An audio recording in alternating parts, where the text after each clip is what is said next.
लीजिए सुनिए मुंशी प्रेमचंद के लिखे कथा संग्रह मानसरोवर 6 की कहानी पछतावा, मेरी यानी समीर गोस्वामी की आवाज में।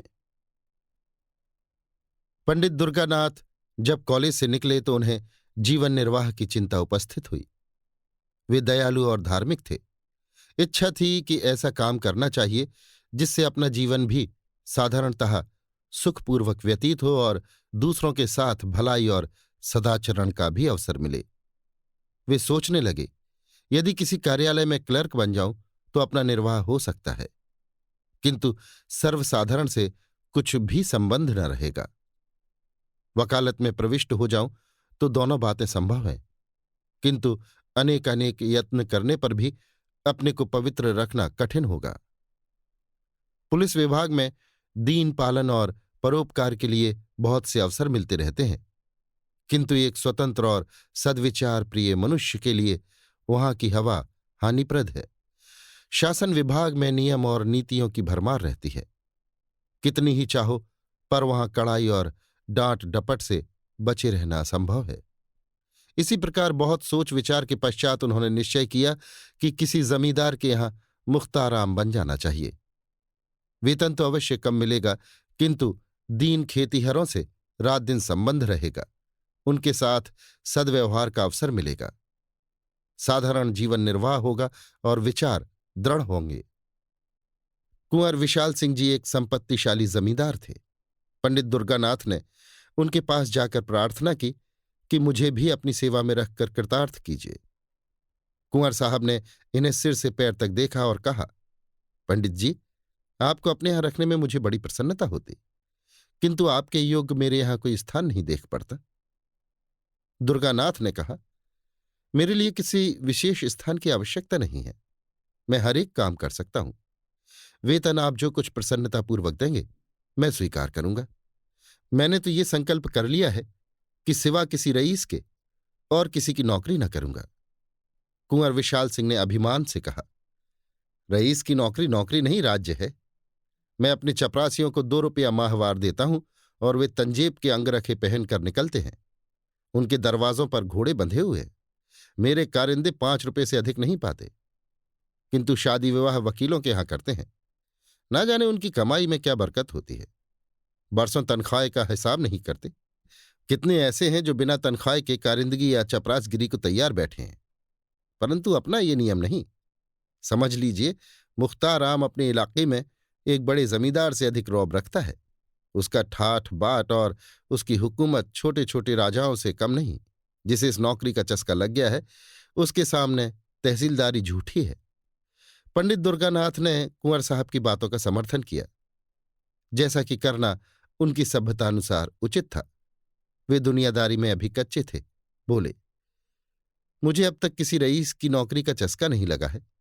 मैं तो अभी कॉलेज से निकला आता हूं और न मैं इन कारणों से नौकरी करना चाहता हूं जिनका कि आपने वर्णन किया, किंतु इतने कम वेतन में मेरा निर्वाह न होगा। आपके और नौकर असामियों का गला दबाते होंगे। मुझसे मरते समय तक ऐसे कार्य न होंगे। यदि सच्चे नौकर का सम्मान होना निश्चय है तो विश्वास है कि बहुत शीघ्र आप मुझसे प्रसन्न हो जाएंगे। कुंवर साहब ने बड़ी दृढ़ता से कहा, हाँ, ये तो निश्चय है कि सत्यवादी मनुष्य का आदर सब कहीं होता है, किंतु मेरे यहां तनख्वाह अधिक नहीं दी जाती। जमींदार के इस प्रतिष्ठा शून्य उत्तर को सुनकर पंडित जी कुछ खिन्न हृदय से बोले, तो फिर मजबूरी है। मेरे द्वारा इस समय कुछ कष्ट आपको पहुंचा हो तो क्षमा कीजिएगा, किंतु मैं आपसे कह सकता हूं कि ईमानदार आदमी आपको सस्ता न मिलेगा। कुंवर साहब ने मन में सोचा कि मेरे यहां सदा अदालत कचहरी लगी ही रहती है। सैकड़ों रुपए तो डिग्री और तजवीज़ों तथा और अंग्रेजी कागजों के अनुवाद में लग जाते हैं। एक अंग्रेजी का पूर्ण पंडित सहज ही में मिल रहा है, सो भी अधिक तनख्वाह नहीं देनी पड़ेगी। इसे रख लेना ही उचित है। लेकिन पंडित जी की बात का उत्तर देना आवश्यक था। अतः कहा, महाशय, सत्यवादी मनुष्य को कितना ही कम वेतन दिया जाए, वो सत्य को न छोड़ेगा और न अधिक वेतन पाने से बेईमान सच्चा बन सकता है। सच्चाई का रुपए से कुछ संबंध नहीं। मैंने ईमानदार कुली देखे हैं और बेईमान बड़े बड़े धनाढ्य पुरुष। परंतु अच्छा, आप एक सज्जन पुरुष हैं। आप मेरे यहां प्रसन्नतापूर्वक रहिए। मैं आपको एक इलाके का अधिकारी बना दूंगा और आपका काम देखकर तरक्की भी कर दूंगा। दुर्गानाथ जी ने 20 रुपये मासिक पर रहना स्वीकार कर लिया। यहां से कोई 2.5 मील पर कई गांवों का एक इलाका चांदपार के नाम से विख्यात था। पंडित जी इसी इलाके के कारिंदा नियत हुए। पंडित दुर्गानाथ ने चांदपार के इलाके में पहुंचकर अपने निवास स्थान को देखा तो उन्होंने कुंवर साहब के कथन को बिल्कुल सत्य पाया। यथार्थ में रियासत की नौकरी सुख संपत्ति का घर है। रहने के लिए सुंदर बंगला है जिसमें बहुमूल्य बिछौना बिछा हुआ है। सैकड़ों बीघे की सीर, कई नौकर चाकर, कितने ही चपरासी, सवारी के लिए एक सुंदर टांगन, सुख ठाठ बाट के सारे सामान उपस्थित। किंतु इस प्रकार की सजावट और विलास की सामग्री देखकर उन्हें उतनी प्रसन्नता न हुई, क्योंकि इसी सजे हुए बंगले के चारों ओर किसानों के झोंपड़े थे। फूस के घरों में मिट्टी के बर्तनों के सिवा और सामान ही क्या था। वहां के लोगों में वो बंगला कोट के नाम से विख्यात था। लड़के उसे भय की दृष्टि से देखते, उसके चबूतरे पर पैर रखने का उन्हें साहस न पड़ता। इस दीनता के बीच में इतना बड़ा ऐश्वर्ययुक्त दृश्य उनके लिए अत्यंत हृदय विदारक था। किसानों की ये दशा थी कि सामने आते हुए थरथर कांपते थे। चपरासी लोग उनसे ऐसा बर्ताव करते थे कि पशुओं के साथ भी वैसा नहीं होता। पहले ही दिन कई सौ किसानों ने पंडित जी को अनेक प्रकार के पदार्थ भेंट के रूप में उपस्थित किए, किंतु जब वे सब लौटा दिए गए तो उन्हें बहुत आश्चर्य हुआ। किसान प्रसन्न हुए, किंतु चपरासियों का रक्त उबलने लगा। नाई और कहार खिदमत को आए, किंतु लौटा दिए गए। अहीरों के घरों से दूध से भरा हुआ मटका आया, वो भी वापस हुआ। तमोली एक ढोली पान लाया, किंतु वो भी स्वीकार न हुआ। असामी आपस में कहने लगे कि कोई धर्मात्मा पुरुष आए हैं, परंतु चपरासियों को तो ये नई बातें असह्य हो गईं। उन्होंने कहा, हुजूर, अगर आपको ये चीजें पसंद ना हो तो ना लें, मगर रस्म को तो ना मिटाए। अगर कोई दूसरा आदमी यहां आएगा तो उसे नए सिरे से ये रस्म बांधने में कितनी दिक्कत होगी। ये सब सुनकर पंडित जी ने केवल यही उत्तर दिया, जिसके सिर पड़ेगा वो भुगत देगा, मुझे इसकी चिंता करने की क्या आवश्यकता। एक चपरासी ने साहस बांधकर कहा, इन असामियों को आप जितना गरीब समझते हैं उतने गरीब ये नहीं है।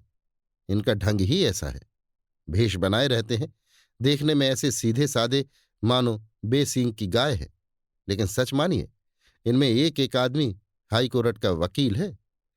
चपरासियों के इस वाद विवाद का प्रभाव पंडित जी पर कुछ न हुआ। उन्होंने प्रत्येक गृहस्थ से दयालुता और भाईचारे का आचरण करना आरंभ किया। सवेरे से 8 बजे तक तो गरीबों को बिना दाम औषधियां देते, फिर हिसाब किताब का काम देखते। उनके सदाचरण ने असामियों को मोह लिया। मालगुजारी का रुपया, जिसके लिए प्रतिवर्ष कुर्की तथा नीलामी की आवश्यकता होती थी, इस वर्ष एक इशारे पर वसूल हो गया। किसानों ने अपने भाग सराहे और वे मनाने लगे कि हमारी सरकार की दिनों दिन बढ़ती हो। कुंवर विशाल सिंह अपनी प्रजा के पालन पोषण पर बहुत ध्यान रखते थे। वे बीज के लिए अनाज देते और मजूरी और बैलों के लिए रुपए। फसल कटने पर 1 का 1.5 वसूल कर लेते। चांदपार के कितने ही असामी इनके ऋणी थे। चैत का महीना था। फसल कट कट कर खलिहानों में आ रही थी। खलिहान में से कुछ अनाज घर में आने लगा था। इसी अवसर पर कुंवर साहब ने चांदपार वालों को बुलाया और कहा, हमारा अनाज और रुपया बेबाक कर दो। ये चैत का महीना है, जब तक कड़ाई न की जाए तुम लोग डकार नहीं लेते। इस तरह काम नहीं चलेगा। बूढ़े मलूका ने कहा, सरकार भला असामी कभी अपने मालिक से बेबाक हो सकता है? कुछ अभी ले लिया जाए, कुछ फिर दे देंगे। हमारी गर्दन तो सरकार की मुट्ठी में है। कुंवर साहब, आज कौड़ी कौड़ी चुकाकर यहां से उठने पाओगे? तुम लोग हमेशा इसी तरह हीला हवाला किया करते हो। मलूका विनय के साथ, हमारा पेट है, सरकार की रोटियां हैं, हमको और क्या चाहिए? जो कुछ उपज है वो सब सरकार ही की है। कुंवर साहब को मलूका की ये वाचालता सही न गई। उन्हें इस पर क्रोध आ गया। राजा रईस ठहरे। उन्होंने बहुत कुछ खरी खोटी सुनाई और कहा, कोई है जरा इस बुढ़े का कान तो गर्म करो, वो बहुत बढ़ बढ़कर बातें करता है। उन्होंने तो कदाचित धमकाने की इच्छा से कहा, किंतु चपरासी कादिर खां ने लपक कर बूढ़े की गर्दन पकड़ी और ऐसा धक्का दिया कि बेचारा जमीन पर जा गिरा। मलूका के 2 जवान बेटे वहां चुपचाप खड़े थे। बाप की ऐसी दशा देखकर उनका रक्त गर्म हो उठा। वे दोनों झपटे और कादिर खां पर टूट पड़े। धमाधम शब्द सुनाई पड़ने लगा। खां साहब का पानी उतर गया, साफा अलग जा गिरा। अचकन के टुकड़े टुकड़े हो गए, किंतु जबान चलती रही। मलूका ने देखा बात बिगड़ गई। वो उठा और कादिर खां को छुड़ाकर अपने लड़कों को गालियां देने लगा। जब लड़कों ने उसी को डांटा तब दौड़कर कुंवर साहब के चरणों पर गिर पड़ा। पर बात यथार्थ में बिगड़ गई थी। बूढ़े के इस विनीत भाव का कुछ प्रभाव न हुआ। कुंवर साहब की आंखों से मानो आग के अंगारे निकल रहे थे। वे बोले, बेईमान, आंखों के सामने से दूर हो जा, नहीं तो तेरा खून पी जाऊंगा। बूढ़े के शरीर में रक्त तो अब वैसा ना रहा था, किंतु कुछ गर्मी अवश्य थी। समझता था कि ये कुछ न्याय करेंगे, परंतु ये फटकार सुनकर बोला, सरकार, बुढ़ापे में आपके दरवाजे पर पानी उतर गया और तिस पर सरकार हम ही को डांटते हैं। कुंवर साहब ने कहा, तुम्हारी इज्जत अभी क्या उतरी है, अब उतरेगी। दोनों लड़के सरोष बोले, सरकार अपना रुपया लेंगे कि किसी की इज्जत लेंगे? कुंवर साहब ऐंठ कर, रुपया पीछे लेंगे, पहले देखेंगे कि तुम्हारी इज्जत कितनी है। चांद पार के किसान अपने गांव पर पहुंचकर पंडित दुर्गानाथ से अपनी राम कहानी कह ही रहे थे कि कुंवर साहब का दूत पहुंचा और खबर दी कि सरकार ने आपको अभी अभी बुलाया है। दुर्गानाथ ने असामियों को परितोष दिया और आप घोड़े पर सवार होकर दरबार में हाजिर हुए। कुंवर साहब की आंखें लाल थीं, मुख की आकृति भयंकर हो रही थी। कई मुख्तार और चपरासी बैठे हुए आग पर तेल डाल रहे थे। पंडित जी को देखते ही कुंवर साहब बोले, चांद पार वालों की हरकत आपने देखी? पंडित जी ने नम्र भाव से कहा, जी हां, सुनकर बहुत शोक हुआ। ये तो ऐसे सरकश न थे। कुंवर साहब, ये सब आप ही के आगमन का फल है। आप अभी स्कूल के लड़के हैं, आप क्या जाने कि संसार में कैसे रहना होता है। यदि आपका बर्ताव असामियों के साथ ऐसा ही रहा तो फिर मैं जमींदारी कर चुका। ये सब आपकी करनी है। मैंने इसी दरवाजे पर असामियों को बांध बांध कर उल्टे लटका दिया है और किसी ने चूं तक न की। आज उनका ये साहस कि मेरे ही आदमी पर हाथ चलाए। दुर्गानाथ कुछ दबते हुए, महाशय, इसमें मेरा क्या अपराध? मैंने तो जब से सुना है तभी से स्वयं सोच में पड़ा हूं। कुंवर साहब, आपका अपराध नहीं तो किसका है? आप ही ने तो इनको सिर चढ़ाया, बेगार बंद कर दी। आप ही इनके साथ भाईचारे का बर्ताव करते हैं, उनके साथ हंसी मजाक करते हैं। ये छोटे आदमी इस बर्ताव की कदर क्या जाने? किताबी बातें स्कूलों ही के लिए है, दुनिया के व्यवहार का कानून दूसरा है। अच्छा, जो कुछ हुआ सो हुआ। अब मैं चाहता हूं कि इन बदमाशों को इस सरकशी का मजा चखाया जाए। असामियों को आपने मालगुजारी की रसीदें तो नहीं दी हैं? दुर्गानाथ कुछ डरते हुए, जी नहीं, रसीदें तैयार हैं, लेकिन आपके हस्ताक्षरों की देर है। कुंवर साहब कुछ संतुष्ट होकर, यह बहुत अच्छा हुआ, शकुन अच्छे हैं। अब आप इन रसीदों को चिराग अली के सुपुर्द कीजिए। इन लोगों पर बकाया लगान की नालिश की जाएगी, फसल नीलाम कर दूंगा। जब भूखे मरेंगे तब सूझेगी। जो रुपया अब तक वसूल हो चुका है वो बीज और ऋण के खाते में चढ़ा लीजिए। आपको केवल ये गवाही देनी होगी कि ये रुपया मालगुजारी के मद में नहीं, कर्ज में वसूल हुआ है, बस। दुर्गानाथ चिंतित हो गए। सोचने लगे कि क्या यहां भी उसी आपत्ति का सामना करना पड़ेगा जिससे बचने के लिए इतने सोच विचार के बाद इस शांति कुटीर को ग्रहण किया था। क्या जानबूझकर इन गरीबों की गर्दन पर छुरी फेरूं, इसलिए कि मेरी नौकरी बनी रहे? नहीं, ये मुझसे न होगा। बोले, क्या मेरी शहादत बिना काम न चलेगा? कुंवर साहब क्रोध से, क्या इतना कहने में भी आपको कोई उज्र है? दुर्गानाथ द्विविधा में पड़े हुए, जी, यूं तो मैंने आपका नमक खाया है, आपकी प्रत्येक आज्ञा का पालन करना मुझे उचित है, किंतु न्यायालय में मैंने गवाही नहीं दी है। संभव है कि ये कार्य मुझसे ना हो सके, अतः मुझे तो क्षमा ही कर दिया जाए। कुंवर साहब शासन के ढंग से, ये काम आपको करना पड़ेगा, इसमें हां नहीं की कोई आवश्यकता नहीं। आग आपने लगाई है, बुझाएगा कौन? दुर्गानाथ दृढ़ता के साथ, मैं झूठ कदापि नहीं बोल सकता और ना इस प्रकार की शहादत दे सकता हूं। कुंवर साहब कोमल शब्दों में, कृपा निधान, ये झूठ नहीं है, मैंने झूठ का व्यापार नहीं किया है। मैं ये नहीं कहता कि आप रुपए का वसूल होना अस्वीकार कर दीजिए। जब आसामी मेरे ऋणी हैं तो मुझे अधिकार है कि चाहे रुपया ऋण की मद में वसूल करूं या मालगुजारी की मद में। यदि इतनी सी बात को आप झूठ समझते हैं तो आपकी जबरदस्ती है। अभी आपने संसार देखा नहीं। ऐसी सच्चाई के लिए संसार में स्थान नहीं। आप मेरे यहां नौकरी कर रहे हैं, इस सेवक धर्म पर विचार कीजिए। आप शिक्षित और होनहार पुरुष हैं। अभी आपको संसार में बहुत दिन तक रहना है और बहुत काम करना है। अभी से आप ये धर्म और सत्यता धारण करेंगे तो अपने जीवन में आपको विपत्ति और निराशा के सिवा और कुछ प्राप्त न होगा। सत्यप्रियता अवश्य उत्तम वस्तु है, किंतु उसकी भी सीमा है। अति सर्वत्र वर्जयेत। अब अधिक सोच विचार की आवश्यकता नहीं। ये अवसर ऐसा ही है। कुंवर साहब पुराने खुर्राट थे। इस फेंक नेत से युवक खिलाड़ी हार गया। इस घटना के तीसरे दिन चांद पार के असामियों पर बकाया लगान की नालिश हुई। सम्मन आए। घर घर उदासी छा गई। सम्मन क्या थे? यम के दूत थे। देवी देवताओं की मिन्नतें होने लगीं। स्त्रियां अपने घरवालों को कोसने लगीं और पुरुष अपने भाग्य को। नियत तारीख के दिन गांव के गवार कंधे पर लोटा डोर रखे और अंगोछे में चबेना बांधे कचहरी को चले। सैकड़ों स्त्रियां और बालक रोते हुए उनके पीछे पीछे जाते थे, मानो अब वे फिर उनसे न मिलेंगे। पंडित दुर्गानाथ के 3 दिन कठिन परीक्षा के थे। एक ओर कुंवर साहब की प्रभावशालिनी बातें, दूसरी ओर किसानों की हाय हाय।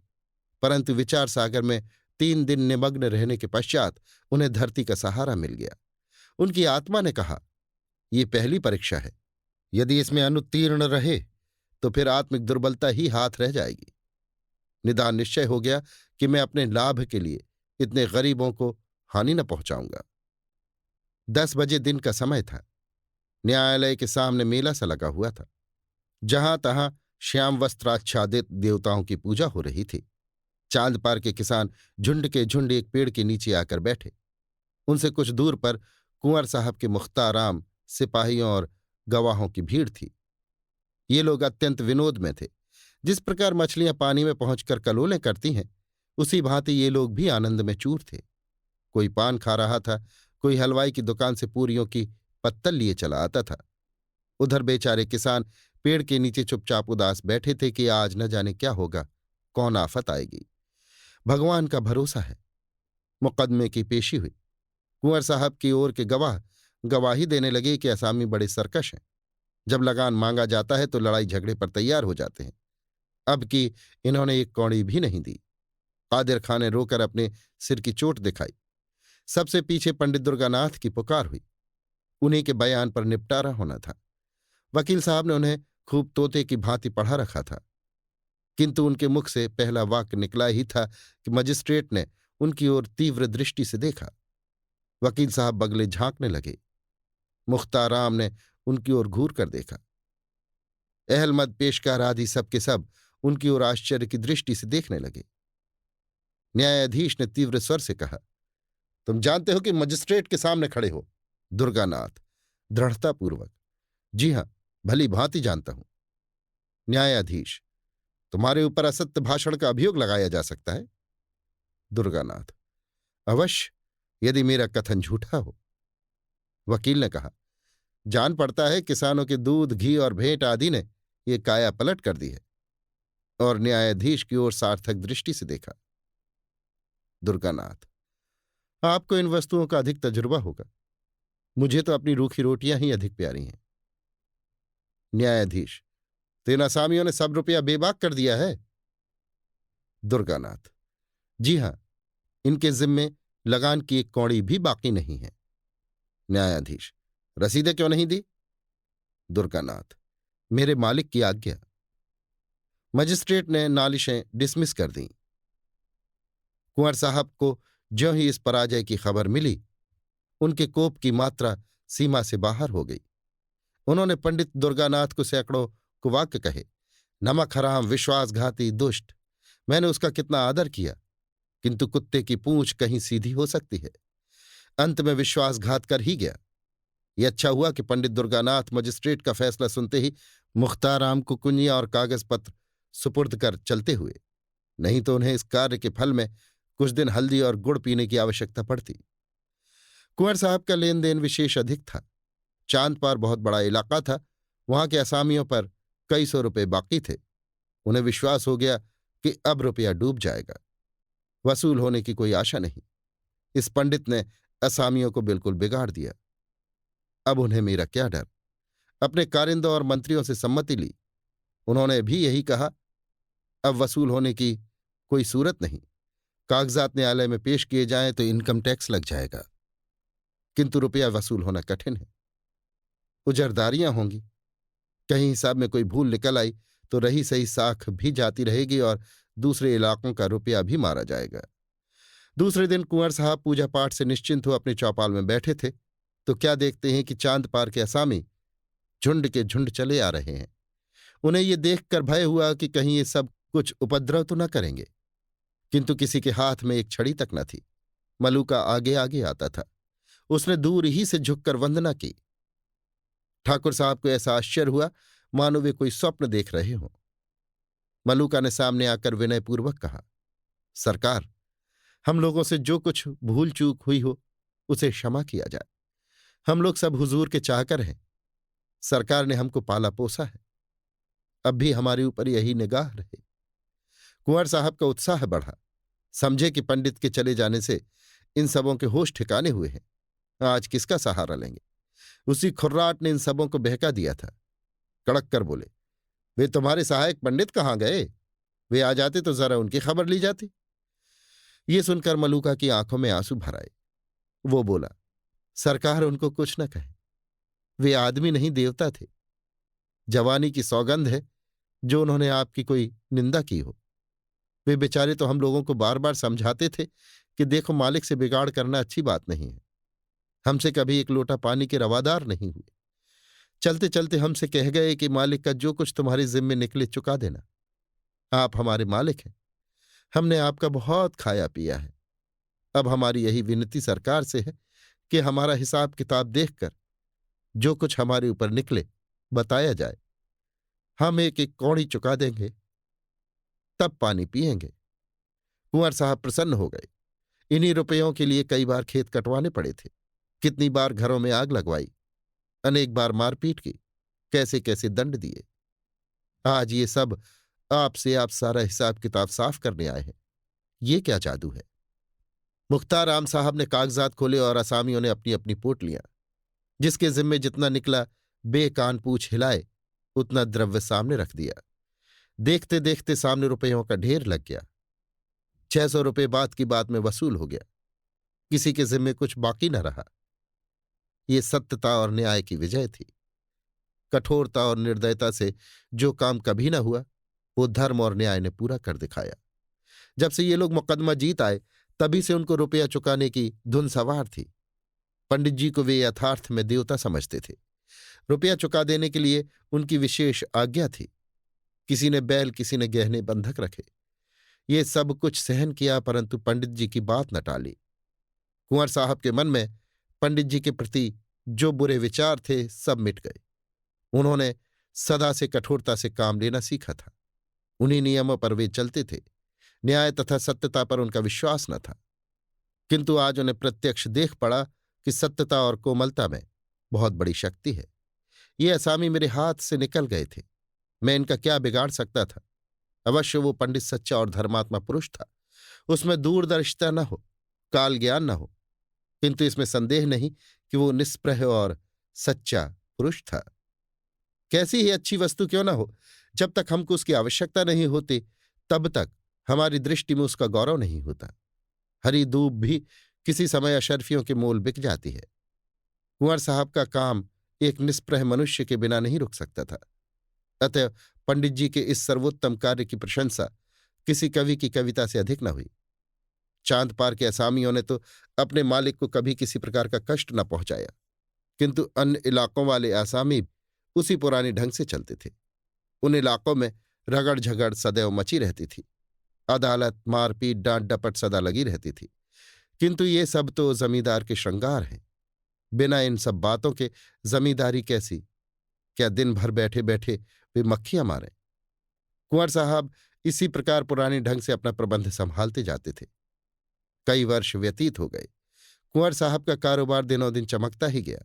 यद्यपि उन्होंने 5 लड़कियों के विवाह बड़ी धूमधाम के साथ किए, परंतु तिस पर भी उनकी बढ़ती में किसी प्रकार की कमी न हुई। हाँ, शारीरिक शक्तियां अवश्य कुछ कुछ ढीली पड़ती गई। बड़ी भारी चिंता यही थी कि इतनी बड़ी संपत्ति और ऐश्वर्य को भोगने वाला कोई उत्पन्न न हुआ। भांजे, भतीजे और नवासे इस रियासत पर दांत लगाए हुए थे। कुंवर साहब का मन अब इन सांसारिक झगड़ों से फिरता जाता था।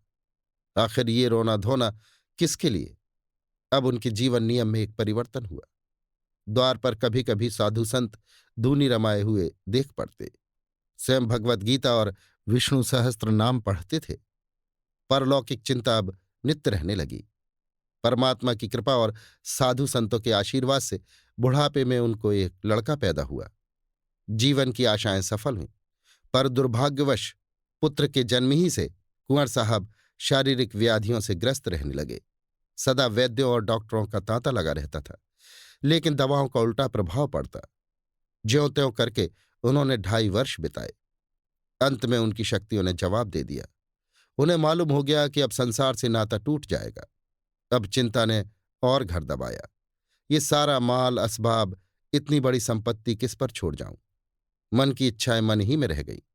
लड़के का विवाह भी न देख सका। उसकी तोतली बातें सुनने का भी सौभाग्य न हुआ। हाय, अब इस कलेजे के टुकड़े को किसे सौंपूं जो इसे अपना पुत्र समझे? लड़के की माँ स्त्री जाति, न कुछ जाने न समझे, उससे कारोबार संभालना कठिन है।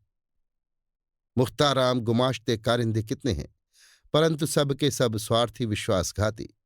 एक भी ऐसा पुरुष नहीं जिस पर मेरा विश्वास जमे। कोर्ट ऑफ वार्ड्स के सुपुर्द करूं तो वहां भी वे ही सब आपत्तियां। कोई इधर दबाएगा, कोई उधर। अनाथ बालक को कौन पूछेगा? हाय, मैंने आदमी नहीं पहचाना। मुझे हीरा मिल गया था, मैंने उसे ठीकरा समझा। कैसा सच्चा, कैसा वीर, दृढ़ प्रतिज्ञ पुरुष था। यदि वो कहीं मिल जाए तो इस अनाथ बालक के दिन फिर जाएं। उसके हृदय में करुणा है, दया है। वो अनाथ बालक पर तरस खाएगा।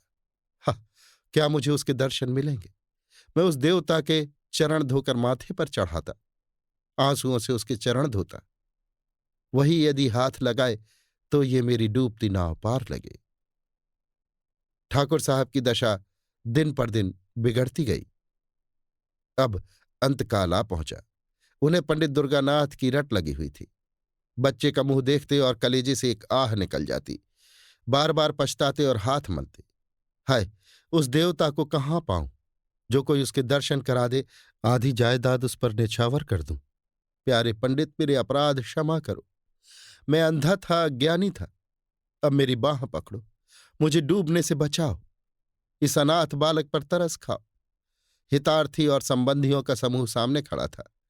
कुंवर साहब ने उनकी ओर अधखुली आंखों से देखा। सच्चा हितैषी कहीं देख न पड़ा। सबके चेहरे पर स्वार्थ की झलक थी। निराशा से आंखें मूंद ली। उनकी स्त्री फूट फूट कर रो रही थी। निदान उसे लज्जा त्यागनी पड़ी। वो रोती हुई पास जाकर बोली, प्राणनाथ, मुझे और इस असहाय बालक को किस पर छोड़े जाते हो? कुंवर साहब ने धीरे से कहा, पंडित दुर्गानाथ पर। वे जल्द आएंगे। उनसे कह देना कि मैंने सब कुछ उनको भेंट कर दिया। ये अंतिम वसीयत है। अभी आप सुन रहे थे मुंशी प्रेमचंद के लिखे कथा संग्रह मानसरोवर 6 की कहानी पछतावा, मेरी यानी समीर गोस्वामी की आवाज में।